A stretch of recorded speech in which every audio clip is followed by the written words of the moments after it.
Force చేస్తాను politics join అవుతున్నాను, కానీ నేను పాలిటిక్స్ జాయిన్ అవ్వట్లేదు. నాకు ఏం ప్లాన్ లేదు పాలిటిక్స్ జాయిన్ అవడానికి.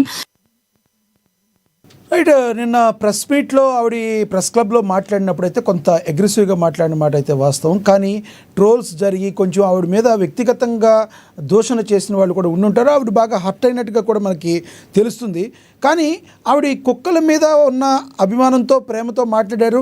సుప్రీంకోర్టు జడ్జిని కూడా ఆవిడ ఒక రకంగా ఆ రకంగా ఎలా జడ్జిమెంట్ ఇస్తారని ప్రెస్ క్లబ్లో ఆవిడ కొంచెం ఘాటుగా మాట్లాడిన మాట వాస్తవం. తర్వాత ఆవిడ ఎప్పుడైతే వ్యక్తిగతంగా కొన్ని విమర్శలు ఎవరైతే చేశారో ఆ తర్వాత ఆవిడ కొంచెం హర్ట్ అయినట్టుగా మనకు కనబడుతుంది. నేను కుక్కల కోసమే పోరాడటం లేదు, మనుషుల కోసం పోరాడుతున్నాను అని అన్నారు. తర్వాత ఆవిడ మరి తెలుసుకున్నారనుకోవాలా, ఎందుకంటే మీ పిల్లలకి కరిస్తే తెలుస్తుంది ఆ బాధ ఏంటి అనేది, కారుల్లో తిరిగే వాళ్ళకి మీకేం తెలుస్తుంది అని రకరకాల కామెంట్లు ఇంకా సోషల్ మీడియాలో. ఈ మొత్తాన్ని కూడా ఎలా చూడాలంటారు? మీరైతే ఏం చెప్తారు చెప్పండి ప్లీజ్. సార్, ముందుగా మీకు ఏఎన్ఎన్ వీక్షకులకి ప్యానల్ సభ్యులకి అందరికీ నమస్కారం అండి. వాయిస్ క్లారిటీగా ఉందా సార్? ఎస్, క్లారిటీగా ఉంది, మాట్లాడండి. రైట్. ఇవాళ ప్రస్తావన వీధి కుక్కల పట్ల నిన్న రేణుదేశాయ్ గారు అయితే ప్రెస్ మీట్ పెట్టారు. దానికన్నా ముందు ఏంటంటే అసలు సుప్రీంకోర్టు ఏమంది, ఫస్ట్ ఈ విషయం అయితే మనం తెలుసుకుందామండి. దీన్ని నిన్న అన్న ఆవిడ పెట్టిన ప్రెస్ మీట్ లో కూడా తప్పిదాలు ఏమి లేవు, కానీ మనం కూడా ఈ డిబేట్ లో ఒకసారి చర్చించుకుంటే మంచిది కదా. ప్రభుత్వాలు స్థానిక అవసరాలు అంటే అవసరాల పట్ల చర్యలు తీసుకోవాలి, కుక్కల విషయంలో నియంత్రణలో పెట్టాలి. కానీ నేను ఈ మాట ఎందుకు అంటున్నానంటే అండి, సోషల్ మీడియా వచ్చిన తర్వాత ప్రతి ఒక్కడికి ఏంటంటే సోకాల్డ్ ప్రతి ఒక్కడు మేధావితనం ఎట్లా చూపిస్తారంటే సుప్రీంకోర్టు కుక్కలను చంపేమంది అంటే రెండు మాటలు తెగ్గోసి చెప్పేస్తా ఉంటాడు. సుప్రీంకోర్టుకు సంబంధించి మొత్తం అంతా ఎటువంటి విశ్లేషణ ఇచ్చారనేది ఇది చదవడం. సుప్రీంకోర్టు ఫోటో పెట్టి మొత్తం అంతా చెప్పేస్తాడు. చిన్నారులు వృద్ధుల మీద కుక్క దాడులు చేస్తే కనుక అవి గాయాలైనా మరణాలు సంభవించినా కానీ ఆ పూర్తి బాధ్యత ఆయా రాష్ట్రాల ప్రభుత్వాలదే. ఈ విషయం ఇప్పుడు ఎవరైనా మాట్లాడారండి?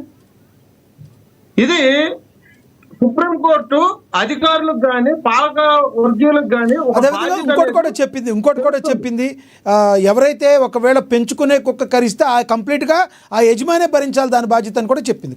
Let me complete. అయితే ఇక్కడ కుక్కలకి ఫీడింగ్ చేసి వీధిలో వదలడం అనేది తప్పు. దానివల్ల ఏంటంటే అవి దారెమ్మట వెళ్లే వాళ్ళ మీద దాడులు చేస్తాయి కాబట్టి వాటిని నియంత్రణలో పెట్టాలి. సుప్రీంకోర్టు ఇదొకటి బాగా చెప్పింది సార్. ఇంకోటి, ర్యాబీస్ కలిగిన కుక్కలు ఏదైతే ఉంటాయో వాటిని చంపమల్ల షెల్టర్ లో ఉంచాలన్నారు. దానికి స్టెరిలైడ్ ఇచ్చి టీకాలు ఇవ్వాలని చెప్పేసి అన్నారు. అది నగరపాలక సంస్థ కానీ మున్సిపాలిటీ పరిధిలో కానీ ఏదైనా కానీ షెల్టర్లు ఏర్పాటు చేసి వాటి పరిరక్షణ అయితే అది చూసుకోవాలని చెప్పేసి అని అన్నారు. ఇక్కడ ఎక్కడా కూడా చంపేయాలని ప్రభుత్వాలు వాటి మీద దాడి చేయాలని ఎక్కడైతే లేదు. కానీ నిన్న రేణుదేశాయ్ గారికి సంబంధించిన మీడియా సమావేశంలో మా బ్రదర్ ముంబై నుంచి పంపించారు ఒక మెసేజ్ అని చెప్పేసి ఆ మెసేజ్ చదవడం జరిగింది. దాంట్లో 40 కుక్కలను చంపేసినట్టుగా ఆవిడ వివరించారు. అది కావాలంటే మీరు అదొకసారి కూడా చూడండి ఆ వీడియో. ఎక్కడో ఒక జరిగిన తప్పిదాన్ని ఇక్కడ ఆవిడ ఫీల్ అయ్యి ఉండొచ్చు. ఎందుకంటే మూగజీవాల పట్ల ఆవిడకి సోషల్ యాక్టివిస్ట్ గా రేణుదేశాయ్ గారికి కొంచెం బాధ కలిగి ఉండొచ్చు, దానివల్ల ఇది చేసి ఉండొచ్చు. కానీ ఆవిడ నిన్న ప్రెస్ మీట్ పెట్టిన తర్వాత సోకాళ్ళు కొంతమంది ట్రోలర్స్ కానీ ఇన్స్టా నుంచి కానీ అనలిస్ట్ అని చెప్పుకునే కొంతమంది ఎదవలు కానీ యూట్యూబర్స్ కానీ వాళ్ళ రీచ్ పెంచుకోవడం కోసం కొంతమంది వ్యక్తిగత విషయాల మీద పిల్లల పట్ల వీళ్ళు ప్రవర్తించే తీరు ఎట్లా ఉందంటే చాలా రాక్షసానందం ముందుతున్నారు. ఇట్లాంటి వాళ్ళని ఫస్ట్ కుక్కను కాదు నడి రోడ్డు మీద వీళ్ళని బయటికి తీసుకొచ్చి గుడ్డలేడు తీసుకొట్టాలి.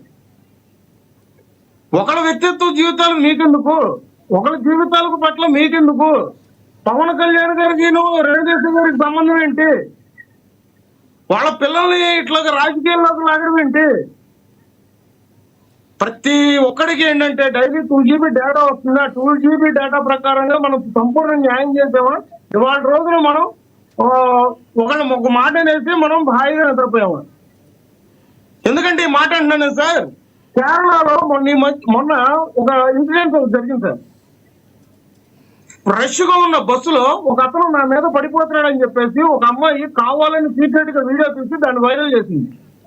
దాన్ని మొత్తం అంతా సోషల్ మీడియాలో పెట్టి ఆ వీడియో మొత్తం తిప్పిన దానికి అతను ఏమీ చేయకుండానే 2 రోజుల పాటు ఆ వీడియో చూసి సూసైడ్ చేసుకుని చచ్చిపోయాడు.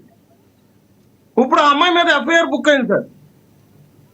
కానీ ఆ అమ్మాయితో పాటు ఈ వీడియో ట్రోల్ చేసిన ప్రతి ఒక్కరిని కూడా గుడ్లోడి చూసి కొట్టాలా లేదా, ప్రతి ఒక్కరిని జైల్లో పెట్టాలా లేదా? ఈ రాక్షసానందం అని చేసి ప్రతి చోట కూడా ప్రతి విషయంలో కూడా జరుగుతుంది. ఒకళ్ళ వ్యక్తిగత జీవితాల గురించి మీకెందుకు, ఒకళ్ళ పర్సనల్ లైఫ్ గురించి మీరే విధంగా స్పందిస్తారు? అసలు మీరు సోషల్ మీడియాలో మాట్లాడేది సమాజానికి ఉపయోగపడేటట్టుగా ఉండాలి. ఇవాళ రోజున ఈ చెడు సమాజం ఎట్లాగైపోయిందంటే సార్, స్వాతంత్రం తీసుకొచ్చింది పలానా వ్యక్తి అంటే ఆ పలానా వ్యక్తి ఏ కులమో ఏ మతమో ఎతికే పనిలో పడ్డారు ఈ యాదవులు. వీళ్ళు వచ్చి వాళ్ళ రోజున నీతులు చెప్తారు. ఇవాళ రోజు రేణుదేశాయ్ గారు లాంటి వ్యక్తులకి సారీ చెప్పమంటారు.